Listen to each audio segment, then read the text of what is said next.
অপরাধকে অনেক সময়তেই জাস্টিফাই করে ফেলা যায়। নির্দোষ হয়েও অভিযুক্ত হওয়া অনেক বেশি ভয়ঙ্কর। কোনটা বেশি ভয়ঙ্কর, দোষী হওয়া না মিথ্যে অভিযোগ?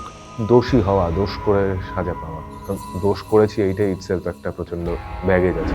আপনি কি কাউকে ম্যানিপুলেট করেছেন?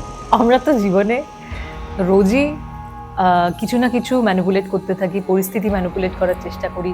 আচ্ছা, কোন ভয়টা আপনাকে সবচেয়ে বেশি ভাবায়? আমার পুরোটা যদি কেউ জেনে যায়।